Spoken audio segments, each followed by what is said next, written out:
Hey guys, so this is something that I actually get asked an awful lot about, right? And this is kind of smart money.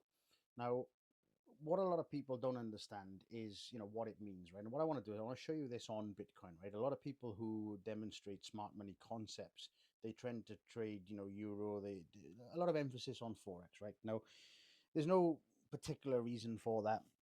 I know Bitcoin and some other kind of, especially crypto instruments in general, they haven't really matured enough yet for I guess the transition into being able to use these techniques overall. Okay, now Bitcoin, I kind of think that we've had the transition. I've talked about this in Elliott wave terms. I've talked about this in institutional involvement. I've shown things like the accumulation and then obviously the distribution and how these patterns have started to kind of play themselves out. So what I want to do is I want to just kind of put a little bit of emphasis before I go into what the smart money concepts are, right? I want to kind of cover a few questions really quick. So, look, a lot of people come to me with things like, "What do you think of ICT? What do you think of smart money? What do you think of this or that technique and kill zones and all this kind of shit?" Right? The reality is, a lot of what is actually preached, a lot of what is talked about, is actually created right around sentiment, right? And this is where I guess a lot of people, they almost know what they know and haven't really bothered going any kind of deeper into this. So I know the point really is to kind of simplify, right? And this is why I want to kind of give you almost the why and the what to actually allow you to know kind of the how. Okay. So a little while back, I posted this particular post, right?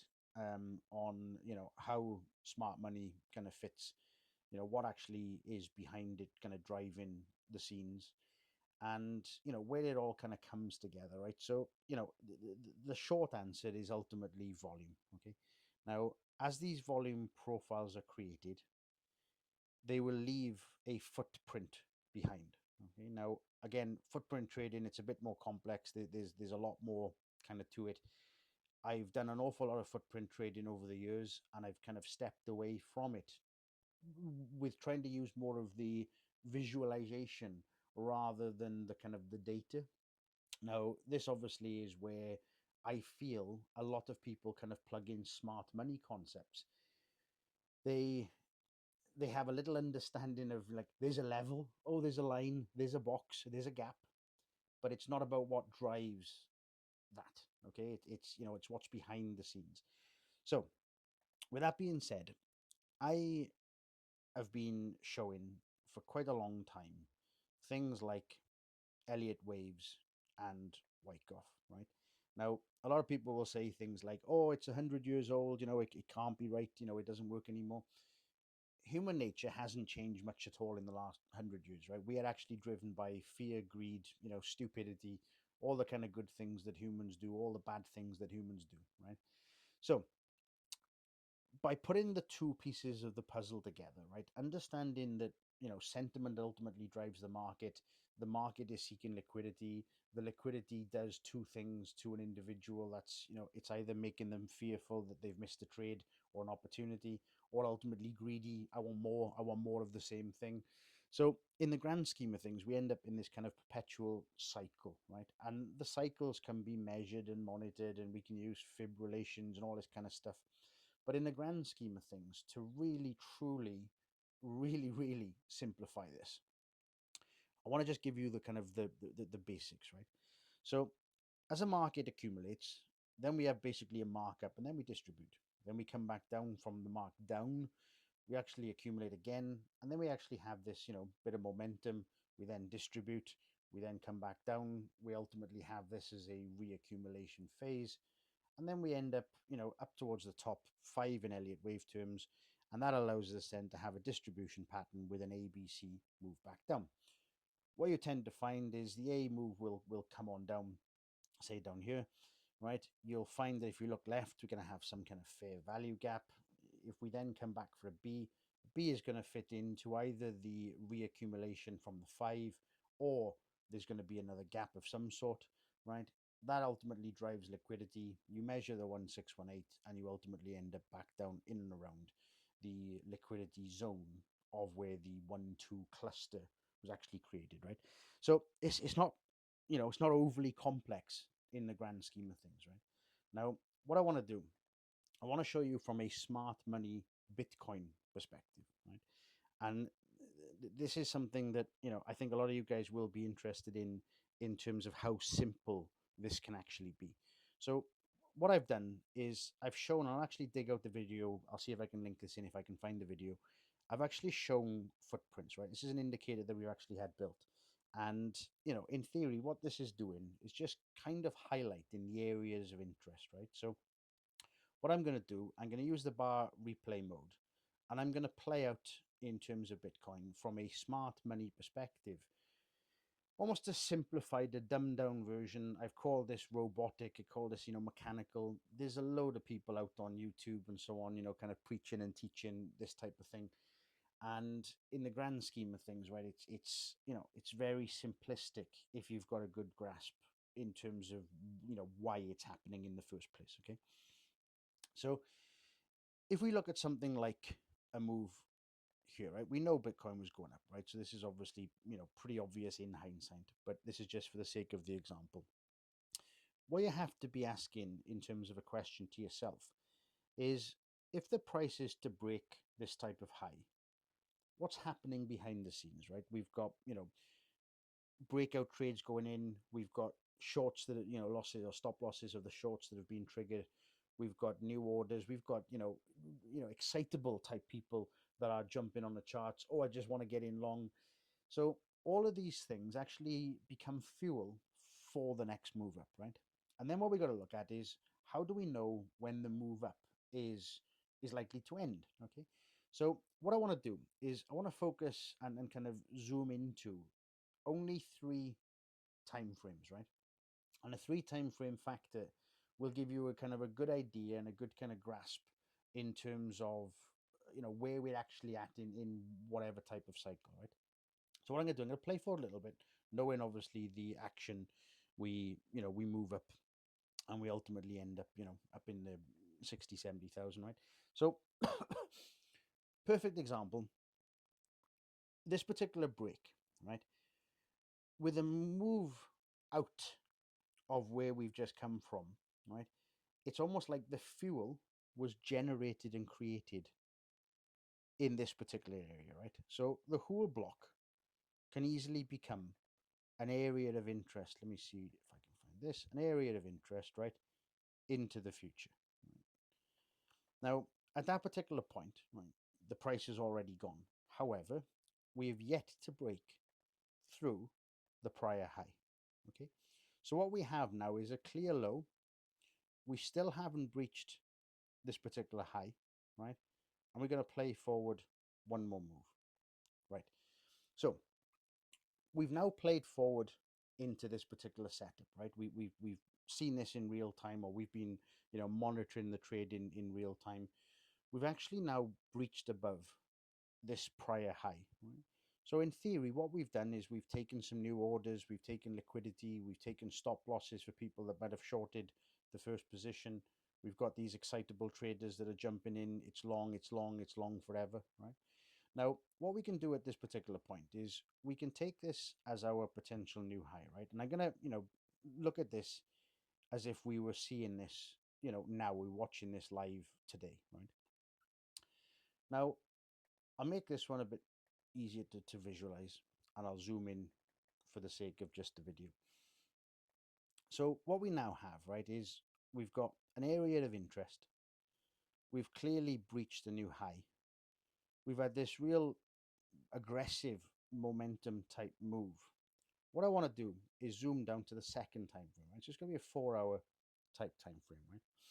Now, what I'm interested to do at this particular point is to start to get a little bit more of an understanding as to actually what the chart has done and why, right?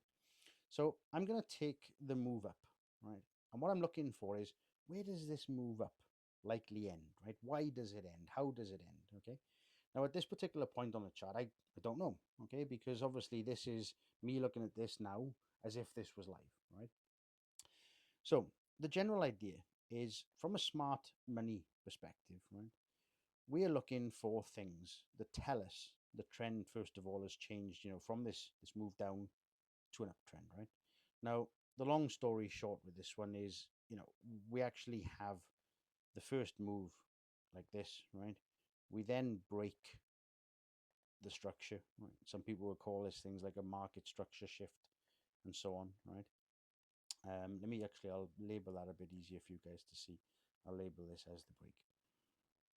Okay, so we have our first break in and around this level, right? Now, at this particular point, the market technically, from the daily point has changed. We've gone back to the upside. So we can clearly say, hey, this was ultimately one big pullback, right? There's our pullback move there to there. Now, on a smaller time frame, right, we've broken the first area of interest. We've come back and retested. We've gone up again, come back and retested. We've gone up again, right? Then ultimately we break through another big area here after a nice little move, right? Now, this has created fuel for the move up. Right? I'm not going to look at gaps and everything else at the moment. This is just now in general where the mechanical aspect starts to kind of fit in and come in, right? So as we break through these levels, we start creating, higher highs and higher lows as we go. So I'm going to come from this last low, right? Now, at this particular point, what are we seeing? Well, we're seeing again, higher highs, higher lows all the way. Okay, so this is the second time frame that I'm currently sat on, right?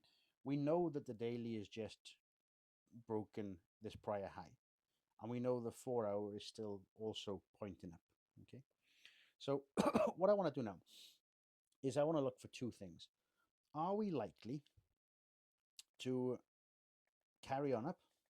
Right, option one, I'll put this as a green option. And I think this is where a lot of people fail, in techniques like this, is they kind of almost assess it as it can only be one option, right? Instead of actually working with the trade in general, right? Now, we know we've got some kind of magnetic pull here. We now know that we've got two likely scenarios, okay?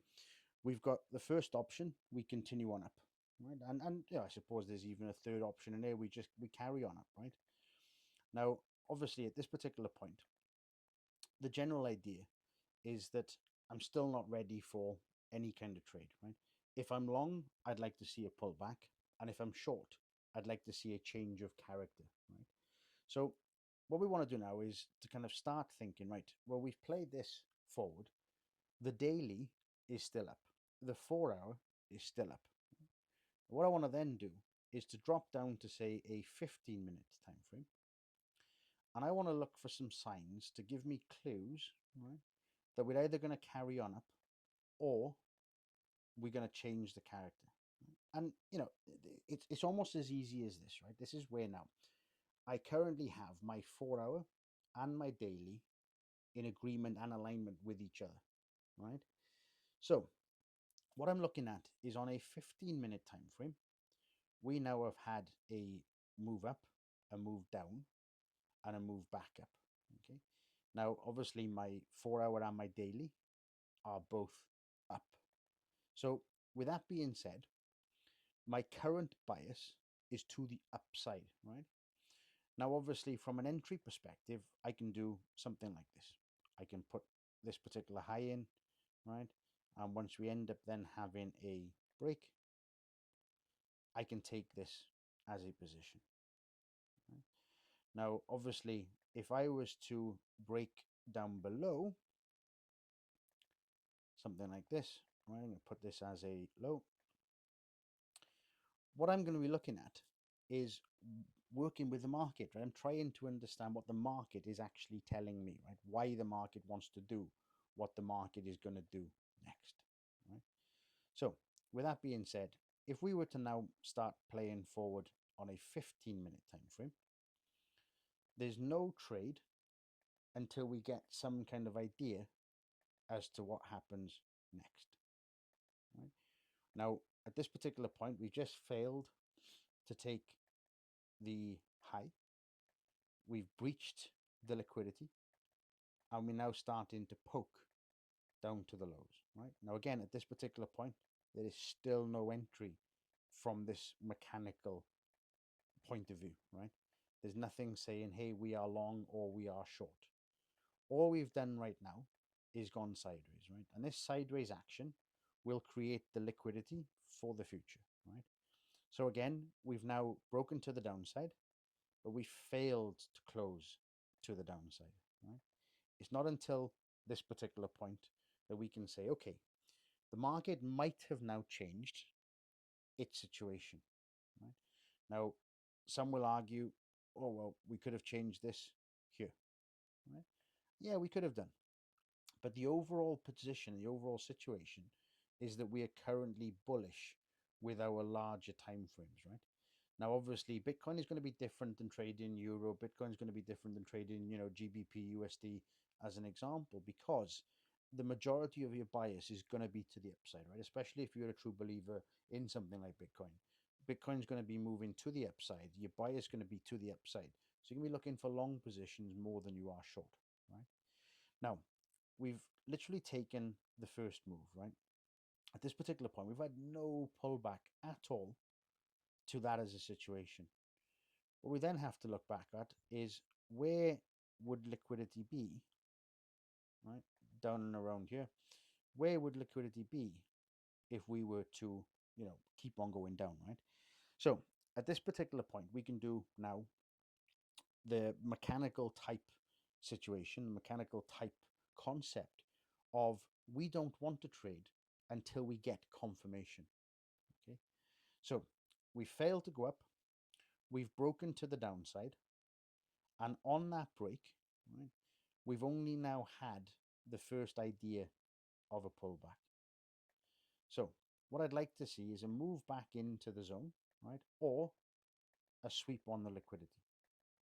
Right? Now, in an ideal world, we come down, we sweep some liquidity, or we change the character back to the upside. Okay, so at this particular point, we've come down, like I mentioned, this one here, right? So there was the first option there, right? Now, in these two options, right, that we had here, obviously we could have broken to the upside, so that one's now obsolete. We now have a situation where we've flipped the liquidity at this particular point, right? So this area is going to be very, very interesting into the future. I'm just going to put this little one candle, right? So in an ideal world, I'd like to be bullish on the back of a flip above these levels, right? However, just like Wyckoff and just like the kind of entries you could take from a Wyckoff or a master pattern perspective, is you almost have two variations for your entry. The first variation is going to be a higher risk, higher reward type of setup. And the second one is going to be a lower risk, but also a lower reward type of setup, right? So this then comes down to your own personal preference, your own strategy, your own style in terms of how you take these types of trades, and especially if you're trading Bitcoin on a 15-minute time frame, right? This is, kind of almost asking for trouble. But on the flip side, if you were to take these types of entries, kind of over and over and over again, you're going to find yourself on the winning side a lot more often when you understand a little bit of the bias that we covered earlier on, right? So at this particular point, right, we've just had our first major break here. Okay. Now, again, this is why there's no rush in terms of taking these types of entries. What I'd then like to do is I'd like to see the price come back into the zone, right, without breaking above here. And the reason I don't want this to break above yet is I'd like to have confirmation the fact that we've now closed above, right? So we're actually kind of back in, an uptrend. Our 4 hour didn't really finish with a move down, right? We failed to take the 4 hour, lows, which means my daily bias is up, my 4 hour bias is up, my 15-minute is currently up, right? Now, what I'd like to see is a reaction potentially in and around this zone, right? And then this gives me then an opportunity to enter again long on the back of that as a situation, right? If, however, we break down first, I'm still looking to go long in a position, but the dynamic of the entry has changed based on the mechanical rules. Okay, so let's play this one forward. We've had our first move into the area, right? Now, if we don't come back into this zone, we don't come back into the area to retest, I'm going to be looking for a similar move breaking through here, back into here, and ultimately taking this long. And the reason that I wouldn't go long for a situation like this is we've had no real pullback and we've got no real confirmation that this is about to continue on long, right? So at the moment, we've now started to see a little bit of a rejection. We've started to see a little bit of a move from that area. And what I'd like to do is to start looking at the position where potentially we would take a long setup, right? Even if we were to take this, this is where the higher risk, higher reward type setup comes, right? And all I need to do is to target up and above, right? Or next to this type of level, right? So there's the first kind of setup, right? The second type of setup is going to come probably in the form of something like this, right? I'd probably go just below that low there. And then obviously I'd be looking for, a run type trade, a carry on up, carry on through as a situation, right? So this in an ideal world is what I'd be looking for in terms of a spike either which way, right? We're obviously getting a little bit higher there. I'd like a move down into this as a zone. If we don't get it, then obviously, here we go, all right? So at this particular point, right, that's the first type of trade that I'm looking for. That's the first type of entry, and obviously at this particular point, both of them play themselves out, right? Now, again, this is part of the bias. This is part of the understanding, the general idea, right, on this as a move. So if you understand where these breaks, where the change of character, where the structure comes into play, you can take these trades, all day, every day, on even a small, 15-minute time frame, just like this, right? Now, I know a lot of you are going to say, oh, this is all hindsight, and obviously, and I'm telling you guys, look, I haven't gone back through the charts, right? Whether you believe me or not, this is only one example. It just so happens that these two played themselves out, to a T, right? Now, if we were to fast forward this, right, and come into the current situation, what I want to do is I want to get rid of all of these and I want to come away from the bar replay. And I want to talk about this on, again, a much bigger position, right? So I want to keep this video relatively short. So I'm just going to finish off on this particular point, right? So at this particular stage, if we were to look at what we've gone and done, right, we have to be looking at where we are right now from a bigger picture perspective, right? So I don't even need to go in and look at, Elliott wave and all that kind of stuff, right? I got a good feeling in terms of where we are based on what I've been showing over the last, 18 months, 2 years from, an Elliott perspective, a current kind of Wyckoff breakdown, and obviously using tools and techniques such as this smart money concept, right? Now, one of the other things that I've got, a bit of an advantage with is we've also got another indicator that ultimately highlights things like the change of character, the breaker structure, swings and sweeps, and so on, so on. We've actually got master patterns and liquidity all painted in kind of in one umbrella. We've also got the volume profile on the right, giving us, POCs, drop-offs in volumes, and so on, so on. So at this particular point, right, I'm looking at this from a daily perspective, and I'm saying to myself, okay, what has the market done and what is the market doing? Well, clearly, the market made a substantial high up over here. And ever since then, the market has been in this kind of slow decline where we've seen, a low, right, a high. This would suggest that, we could have broken through, but we didn't. We broke down and changed that character. Right? At this particular point, this was, ultimately a down move. We then come back and change the character again, right? I'm going to miss some of these out just for the sake of simplicity. We ultimately come down and make a new low, something like this, right, which ultimately takes out this low, which means the trend is currently trending to the downside, right? Now, obviously, like I said, I can miss some of the little fractal moves out just for the sake of simplicity, right?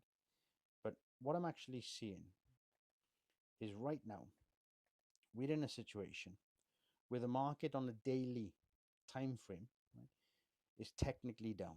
Right? Now, obviously, we can flip the argument to, well, we kind of up at this particular point. But until we break this particular high, the market is still pretty much in a down move. Right? So what I want to look at is how can I treat what I've just shown you on the 15-minute time frame? How can I assess the market live, current, now? Right? Now, this is obviously something that we can do, a couple of different things already, right? And I don't want to go into things like gaps and consolidation zones and buy before you sells and order blocks and all that kind of stuff.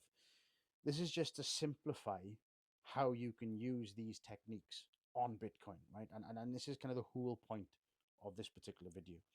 So what I'm looking at is, at the moment, we've got a daily trend to the downside, right? As much as you like this to the upside, technically the daily is down, right? That's how I'm viewing this currently. Now, the issue we have is on a 4-hour time frame, we've actually got the opposite, right? So the daily and the 4-hour does not align, which means if we were to break above this level here, the daily would actually be to the upside and the 4-hour would be to the upside. But until then, we've actually got almost like a no trade type of situation for the bigger picture, the bigger events, okay? So with that being said, how do I know if or when this particular move is either an impulsive move to the upside or a pullback move based on the daily overall situation? Well, clear as day, we've got liquidity up and above. I've come down to the 4-hour. We're seeing, first of all, a move up followed by the break, right? So it's kind of there, really, that gives me the first clue that, we're up to the upside. Right? We then move up again. We come back. We move up again, which gives us, obviously, another break. We then move up again, back, right? Which, without having to do break a structure, right? You're going to know this, that we're creating higher highs and higher lows. Right. Pretty clear, pretty straightforward. We have almost a double bottom sitting there, right? And where we are right now. So clear as day, 4-hour for me is up. Daily down, 4-hour up. So what I now want to understand is what's going on inside of a 15-minute time frame. On a 15-minute time frame, we are now looking at what's gone on from the last two swings. So for me, we've actually got a low sitting. Let me change the color on this. We've got the low sitting there. We currently have the high sitting there. So right now we're currently in a range where the 4-hour is up. Until we break underneath this level, the 15-minute is still range bound. It's still playing the game. However, what we can see is that we've had a move down, we've had a move up, we've had the move down, which technically changed the character there, and then we break through clear as day, changing that structure here. Right, so even if we didn't take this one, we took the second one. We're currently in a 15-minute pullback type phase. Okay, so at this particular point, I've got daily basically down, 4-hour up, 15-minute down. Right, so you can see the confusion almost in the chart is kind of saying, hey, and I'm not quite sure what I'm doing at the moment in terms of where I want to go next and why. Okay, so how do we know when we could potentially take either a long or a short as a position? The answer for me is probably more the confidence and the confirmation that if we were to break above this level, I'd be looking for a retest and a long. And if we were to break below this level, I'd be looking almost for a guaranteed short. Now, obviously, this isn't what you want to hear in terms of trading your own 15-minute time frame. What you can do is add maybe a fourth time frame to the fact that if you really, really, really want to drop down, then obviously you can do exactly the same type of analysis on that smaller time frame. Or what you can do is you can trade range to range. Okay. Now, if I was trading range to range on this, I'd be looking at the 4 hour ultimately is up, 15-minute is currently down. How do I know if that 15-minute has changed or is about to change? Well, first things first, we've had a low, we've had a high, we've had a higher low, and we've had our first break. Okay, so at this particular point, we can then look a little bit closer here, and I'll be looking for a move up and above this type of level. All right. So, with that being said, what I want to look at is where would a potential pullback come to based on a move to take us to the upside? Well, we know that we've got liquidity up here, and we know that this has created quite a reaction from the low. We've also had a second reaction from the low. So the last red candle in the sequence there for me is this one here. I'd be looking for a reaction from this type of zone with a long position here. Let's just say the center of the zone, stop loss just below these levels. Right now, again, two things. You could come just below here, or if you really wanted to be aggressive, come just below there. Now, obviously, at this particular point, right, this is probably a 2-for-1 type setup, right? If you ultimately end up locking in profits, you could probably let this run up and around this region, giving you a 6.5% trade. So in the grand scheme of things, look, you can use these mechanical entries, you can use these types of techniques to understand where and when the market is likely to change its direction, right? This particular setup, this particular example being live is not one that I would recommend. It's not one that I'd usually take myself. This is something that if you're keen on using smart money type techniques, instead of overcomplicating it with all the different types of, fair value gaps and order blocks and kill zones and everything else that, a lot of these people are teaching, is break it down, simplify it, and just use these 3 time frames. Understand where the breaks are actually happening, understand what the breaks actually represent on that larger time frame, and just take it and keep it as simple as that, right? So what I want to do is I want to finish this as a video. Obviously, if you want to put these on and see how this one plays itself out, if you like. Obviously, the other 2 examples earlier, they played themselves out. You can't guarantee that that's going to be the case, and you can't guarantee that's going to be the case all the time. Using any type of technique or system or strategy like these is more to do with the statistics in the long run, right? Just having the confidence. If the daily's aligned with the 4 hour and the 15-minute is then going back, and they're all in kind of favor to your bias, then obviously you're going to end up with an awful lot more on the winning trade side than you are on the losing trade side. All right. So anyway, I hope you enjoyed this one, and I will see you on the next stream. Thanks for watching, guys.